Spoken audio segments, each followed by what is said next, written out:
오늘 아침에 우리에게 주시는 하나님 말씀은 구약성경 시편 1편 말씀입니다. 구약성경 805페이지에 있는 시편 1편 1절부터 6절까지 말씀을 제가 봉독해 드리겠습니다. 복 있는 사람은 악인들의 꾀를 따르지 아니하며 죄인들의 길에 서지 아니하며 오만한 자들의 자리에 앉지 아니하고 오직 여호와의 율법을 즐거워하여 그의 율법을 주야로 묵상하는도다.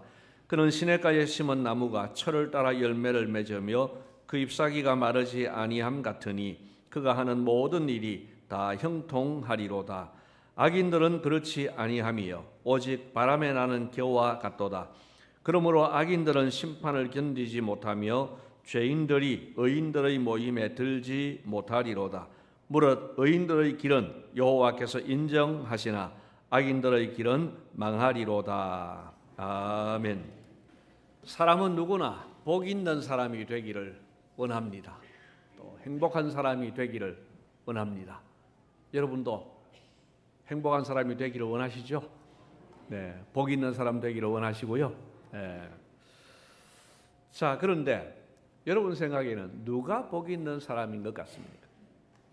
누가 행복한 사람인 것 같습니까? 우리 머릿속에 어쩌면은 건물주가 떠오를지도 모르겠습니다. 요즘 예수 믿지 않는 사람들, 청년들 꿈 중에 건물주 되는 것, 그게 꿈이라는 사람들이 있습니다. 아주 우리로서는 납득할 수 없는 말이지만은 조물주 위에 건물주, 이런 아주 망령된 이야기도 합니다. 우리 수준에는 망령되지만은 믿지 않는 사람들 입장에서 조물주는 안 보이고 건물주는 눈에 보입니다. 꼬박꼬박 월세 받아가지고 이렇게 잘 살아가는 모습 보면은 조물주보다 건물주가 낫다, 이렇게 이야기를 하는 것, 그들 입장에서는 또 이해는 됩니다. 자, 그래서 그런 사람들은 참 복이 있구나, 그런 사람은 참 좋겠다, 행복하겠다, 뭐 이런 생각이 들 수 있는 거죠. 또 행복한 사람, 복 있는 사람 하면 어떤 사람은 엄마 친구가 생각날 수 있습니다. 왜 그렇죠? 우리 청소년들이 제일 싫어하는 사람, 엄마 친구 아들, 엄친아. 엄마 친구 아들 아주 싫어합니다. 왜 그렇습니까? 엄마를 통해서 듣는 엄마 친구 아들은 공부도 잘하고 또 말도 잘 듣고 인사도 잘하고 뭐 완벽합니다. 그래서 얼굴도 모르지만 엄마 친구 아들 싫어요. 근데 그 엄마 친구라면, 그런 아들을 둔 엄마 친구라면 얼마나 행복할까, 뭐 이런 생각이 들 수는 있는 거죠. 그런데 여러분, 우리 생각이고요, 성경은 이렇게 말씀합니다. 성경은 우리가 복 있는 사람들이라고 말씀합니다. 우리가 행복한 사람들이라고 말씀하고 있습니다. 아멘 하시는 분도 있지만 별로 납득이 안 되시는 분도 많을 거예요. 뭐 내가 복 있는 사람이라고, 뭘 내가 행복한 사람이라고, 이런 생각이 드실 수 있습니다.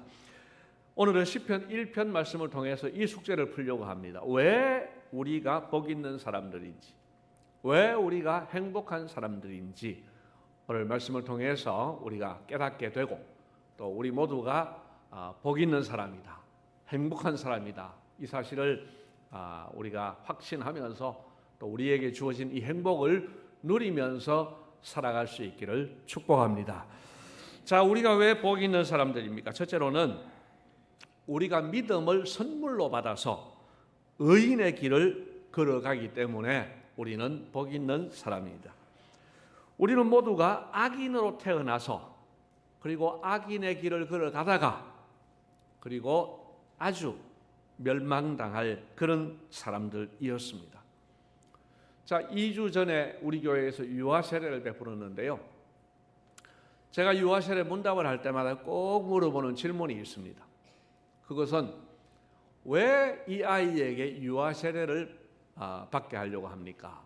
이 아이에게 왜 유아 세례가 필요합니까? 필요해야 할 것 아닙니까? 그래서 그 필요성을 물을 때가 있습니다.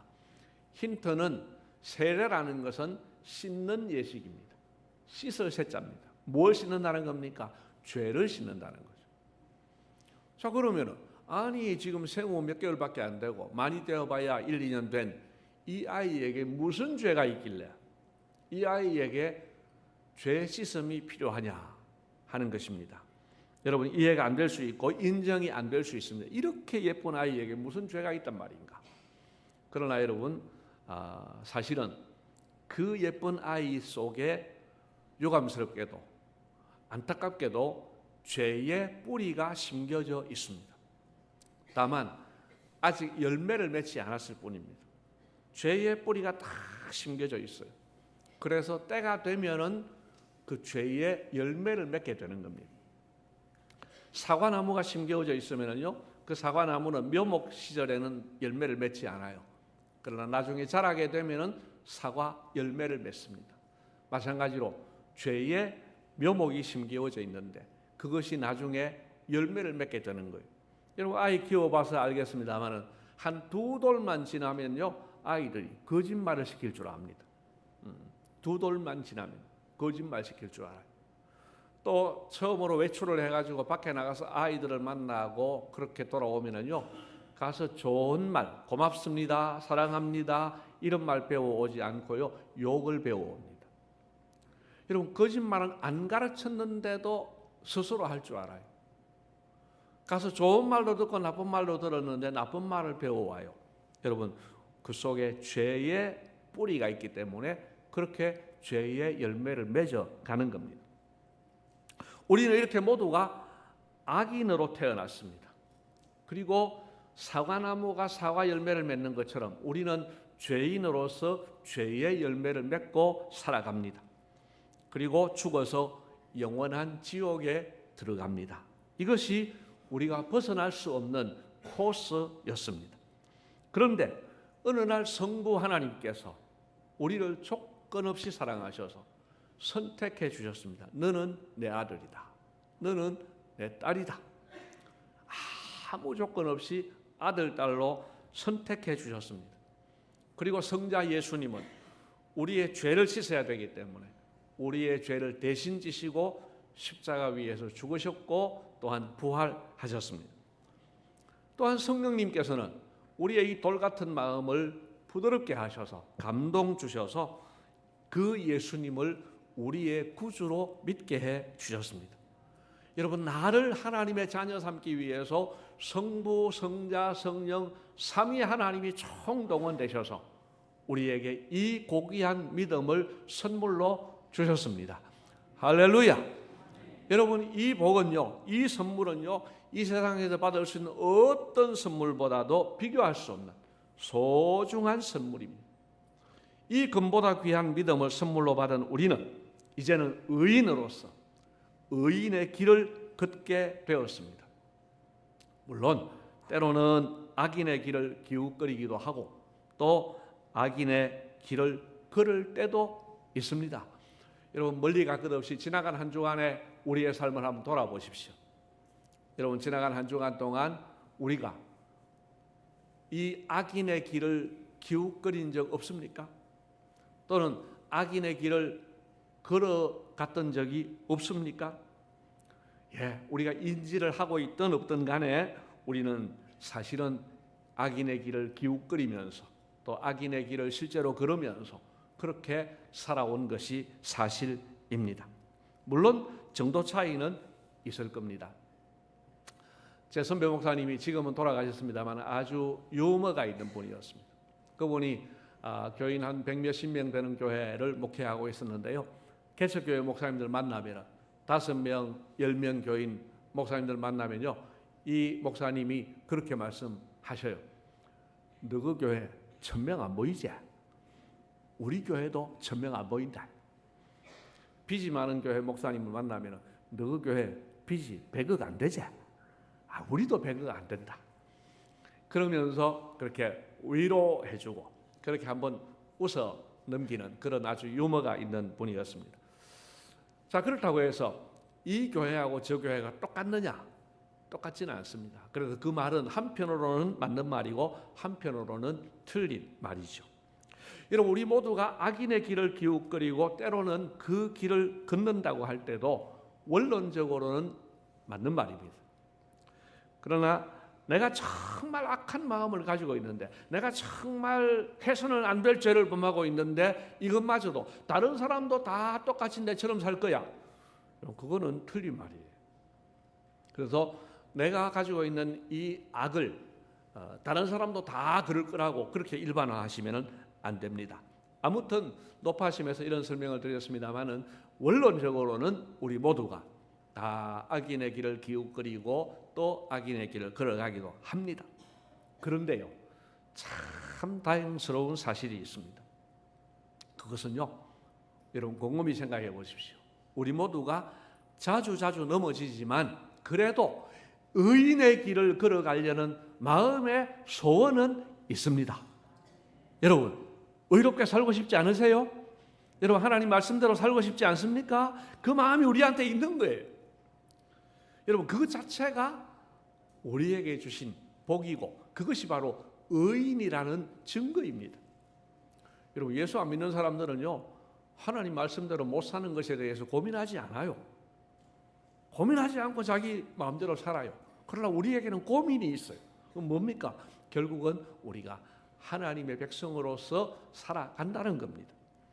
또한 우리가 악인의 길을 기웃거리고 때로는 악인의 길을 걸어가더라도 성령님께서 우리를 그냥 두시지 않습니다.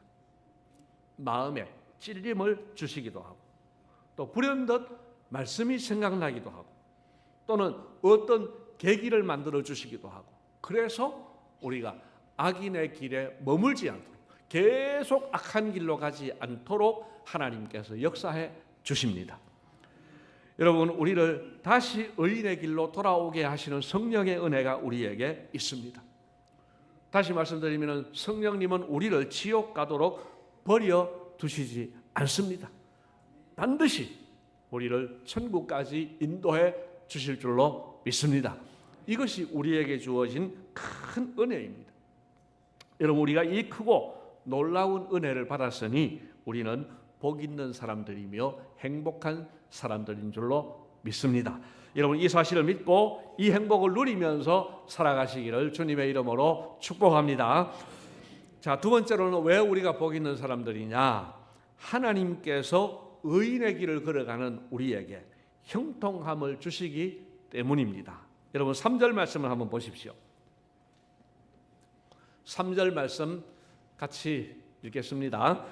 그는 시냇가에 심은 나무가 철을 따라 열매를 맺으며 그 잎사귀가 마르지 아니함 같으니 그가 하는 모든 일이 다 형통하리로다. 아멘. 여기 나오는 그는 의인으로 인정받은 사람들, 의인이라고 하나님이 불러주신 분들입니다. 그는 시냇가에 심은 나무처럼 했습니다. 여러분, 물이 귀한 이스라엘에서는 이 시냇가에 심기운 나무는 입지 조건이 최고인 겁니다.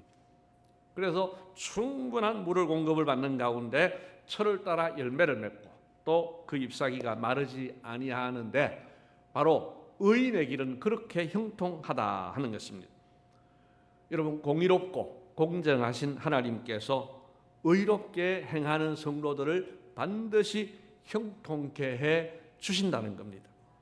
그런데 이 지점에서 우리에게 질문이 생깁니다. 사실은 질문보다도 반박에 가깝습니다. 아니, 예수 믿었다고 해서 내가 뭐 형통한 거 별로 없는데요?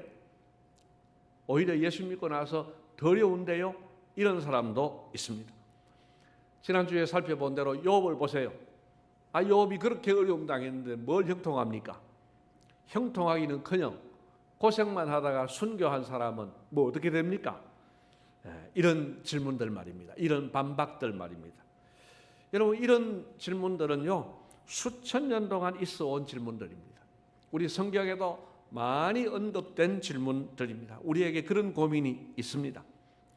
여러분, 이 질문은 쉽게 대답하기 어려운 그런 질문이지만 이렇게 생각해 보면 조금 이해가 됩니다. 여러분, 핵심은요, 종합적으로 생각하는 겁니다.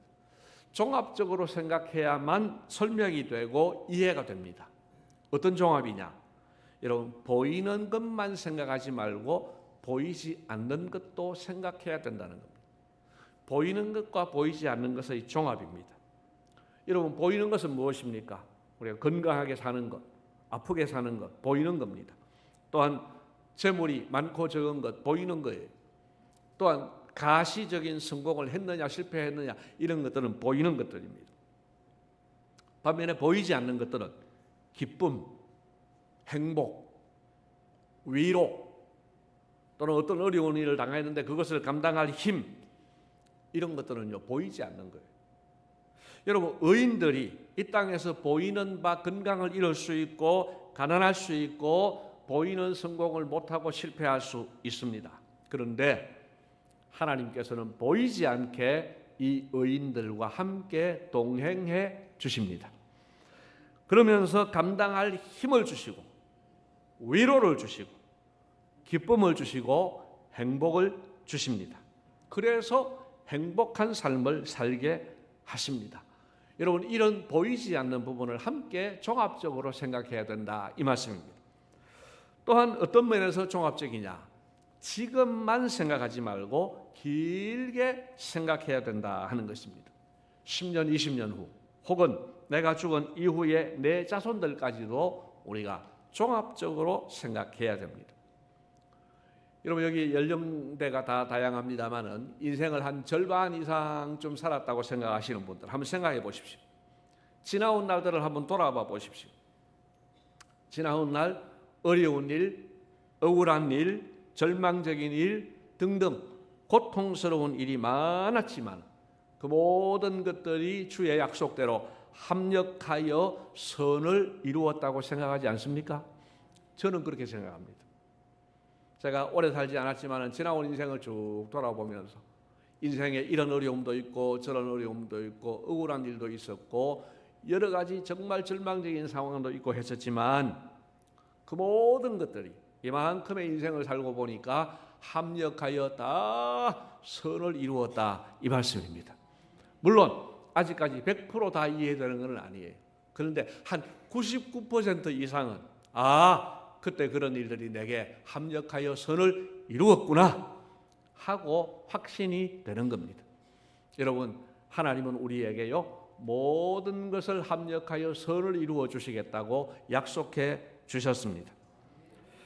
여러분, 내가 죽기 전에 그 선을 이루시는 것을 볼 수도 있지만은 죽기 전에 못 볼 수도 있어요. 죽은 후에라도 우리의 자손들이라도 그 열매를 따먹을 수 있습니다. 여러분, 하나님은 우리에게 이 어려움과 관련해서 두 가지를 약속해 주셨습니다. 하나는 어떤 일을 당하든지 감당할 힘을 내가 주겠다 하는 것입니다.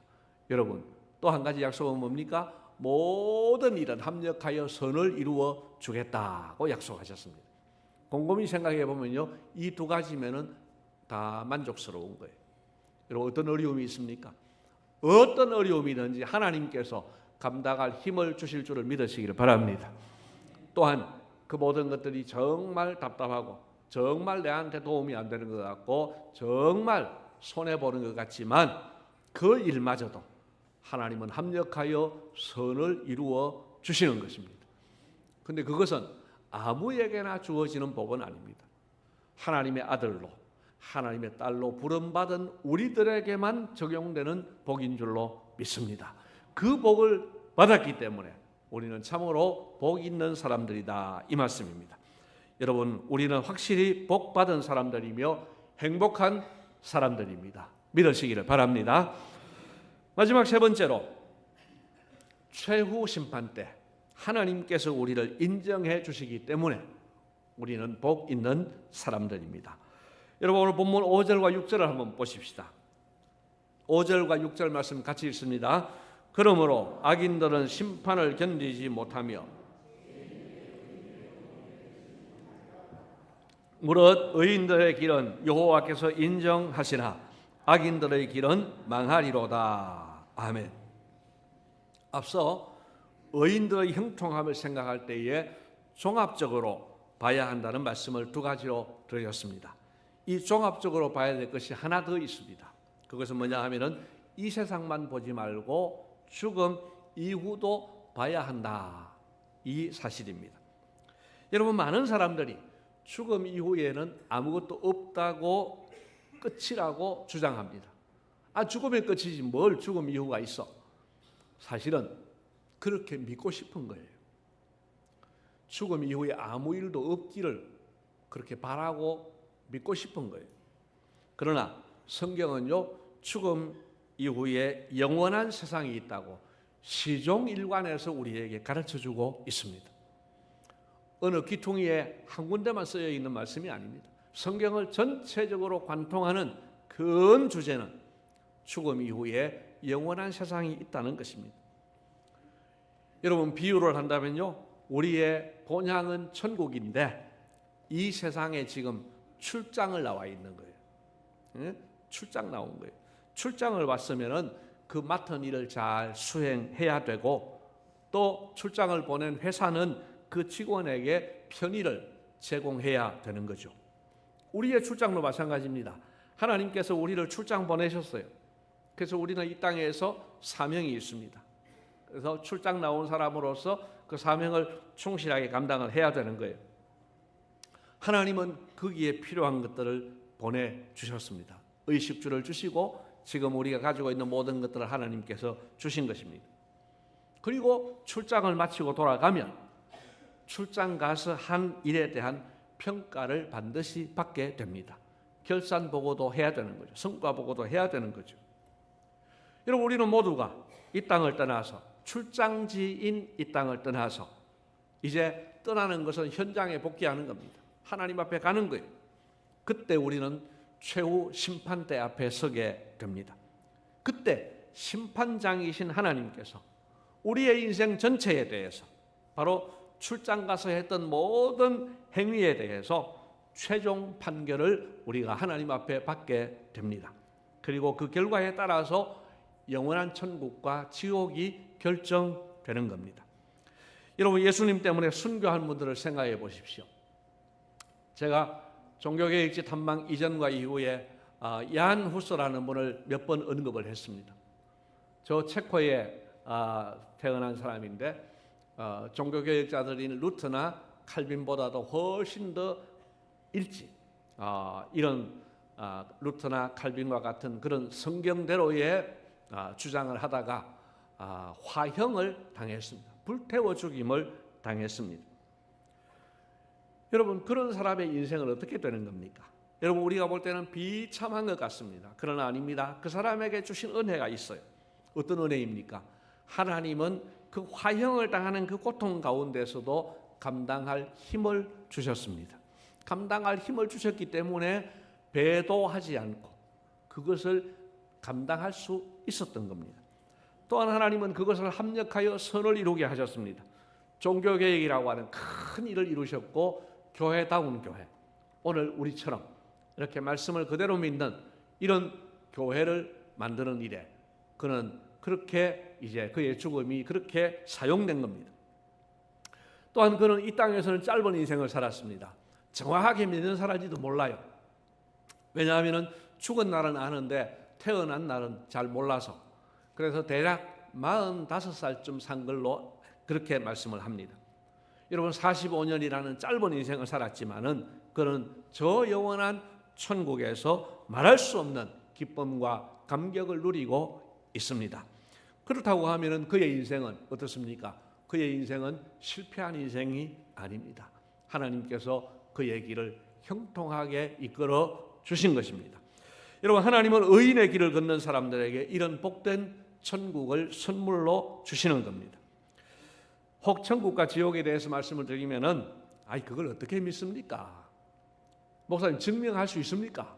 이렇게 이야기하는 분도 있습니다. 마음속으로 그렇게 반문하실 분도 있을 겁니다. 네, 증명할 수 없습니다. 천국이 있다는 사실을 저는 증명할 수 없습니다. 그러나 저는 성경 말씀을 믿습니다. 오늘 여러분들도 설교를 듣기 전에 나는 성경 말씀을 믿습니다, 그렇게 고백하셨어요. 여러분, 그 성경이 시종일관 강조해서 천국과 지옥을 우리에게 가르쳐주고 있습니다. 그래서 우리는 그 천국과 지옥을 믿는 겁니다. 그리고 힌트 하나를 드릴 수 있습니다. 제가 여러 번 드린 말씀입니다만, 엄마 뱃속에 있는 아이를 생각해 보십시오. 여러분, 복중에 아이가 있습니다. 그 아이 입장에서 생각해 보세요. 이 엄마 뱃속이 이것이 자기 세상의 전부입니다. 그런데 언젠가 몇 달 후면은 밖으로 나가서 더 넓은 세상에서 이 안에서 살아온 세월의 대략 100배 이상의 기간을 살게 될 것이라고 여러분 이 아이가 생각했겠습니까? 바깥 세상이 있다고 증명해봐 할 때에 증명할 수 있었겠습니까? 그러나 여러분 보십시오. 증명이 되든 안 되든 이 세상에 있는 것을 믿든 안 믿든 이 세상은 있습니다. 그리고 그 아이는 그가 살던 복중 세상을 떠나서 이 세상에 들어왔습니다. 이 세상에 태어났습니다. 그 아이들이 다 우리들이잖아요. 다 우리가 복중에서 이 세상이 있을 걸 모르고 살았는데 나와보니까 이 세상이 있어요. 여러분 비슷하지 않습니까? 믿든 안 믿든 증명이 되든 안 되든 우리가 이 세상을 떠나면은 우리가 최후 심판대 앞에 서게 됩니다. 거기서 천국과 지옥이 나누어지게 됩니다. 천국은 영생이고 지옥은 영벌입니다. 여러분 이 영원이라는 것이 참 무섭습니다. 좋은 일로 영원을 누리는 것은 너무 좋겠지만 고통 가운데 영원을 지는다고 하는 것은 이거는 상상할 수 없을 만큼 끔찍한 일입니다. 여러분 조선시대에 우리나라에도 참수형이 있었지 않습니까? 그래서 칼로 사형당할 사람의 목을 내리쳐서 참수를 당하는데 그 일에 대해서 최근에 들은 이야기가 있습니다. 그 참수형을 당하는 가족들이 이 형을 집행하는 사람에게 음식이나 선물을 들고 가서요 부탁하는 게 있대요. 그 부탁이 뭐냐? 잘 드는 칼을 만들어서 실수하지 말고 한 방에 죽여주세요. 여러분 이 의미를 아시겠습니까? 이 참수당하는 이 일에 여러분 칼을 실패해가지고 한 번 내리치고 두 번 내리치고 세 번 내리치고 그렇게 되면 그 고통이 얼마나 끔찍하겠냐 이 말입니다. 그래서 한 번에 죽여달라고 선물까지 주었다는 그런 이야기를 들은 적이 있습니다. 여러분 고통은 정말 짧게 끝나야 됩니다. 그런데요 지옥이라고 하는 것은 죽음이 없어서 그 고통이 영원토록 계속된다는 것, 정말 이것만은 피해야 되는 것이 우리의 사명입니다. 여러분 사실은 우리 인생 전부보다도 더 중요한 것은 천국 가는 것입니다. 그런데 우리를 의인 삼으신 하나님께서 우리를 끝까지 책임지고 천국에 들어가게 하실 줄로 믿습니다. 천국 안 가려고 반항하고 방황하면요 억지로 끌고라도 기어코 천국에 들어가게 하시는 하나님의 은혜가 우리에게 주어졌습니다. 여러분 이것이 모든 사람에게 주어진 복이 아닙니다. 하나님께서 당신의 자녀로 삼으신 선택받은 우리들에게만 그 복을 주시는 겁니다. 그러니 우리가 복 있는 사람이요 행복한 사람들이라는 겁니다. 믿으시기를 바랍니다. 주님께서 사랑하시는 성도 여러분, 하나님이 만약에 이렇게 말씀하셨다고 생각해 보십시오. 너는 의인의 길을 걸어라. 그러면은 내가 너를 의인이라고 인정해 줄게. 여러분 이렇게 말씀하셨다면요, 우리는 합격할 사람이 아무도 없습니다. 우리는 결단코 우리 스스로 힘으로 의인의 길을 걸을 수 없기 때문입니다. 근데 하나님은 참 천만다행으로 그렇게 말씀하시지 않고 이렇게 말씀하셨습니다. 내가 너를 사랑해서 조건 없이 너를 내 아들로 내 딸로 인정했다. 합격이다. 그러니 합격한 사람으로서 내 아들 딸답게 살아다오. 이렇게 말씀하십니다. 한 사람도 중도 탈락이 없습니다. 여러분 예수를 구주로 믿는 사람마다 끝까지 하나님께서 이끌어 가셔서 천국 백성이 되게 하실 줄로 믿습니다. 얼마나 고맙습니까? 안심이 되지 않습니까? 우리가 그런 복을 받은 사람들입니다. 여러분 이 사실들을 믿으시고 흔들림 없이 의인의 길을 걸어가면서 또 주어진 행복을 누리면서 살아가는 우리 모두가 되시기를 주님의 이름으로 축복합니다. 고맙습니다. 주님, 우리를 의인이라고 인정해 주시고 이렇게 의인의 길을 걸어가게 하시는 것 감사합니다. 때로는 실패할 때도 있지만 또 바른 길 걷게 하시는 성령님의 인도하심 덕분에 우리가 끝까지 의인의 길을 가게 하시는 것 감사합니다. 이렇게 우리가 복 있는 사람인 줄 알고 행복한 사람인 줄 알고 주님 행복을 누리면서 살게 하여 주시옵소서. 감사하옵고 예수님 이름으로 기도드리옵나이다. 아멘.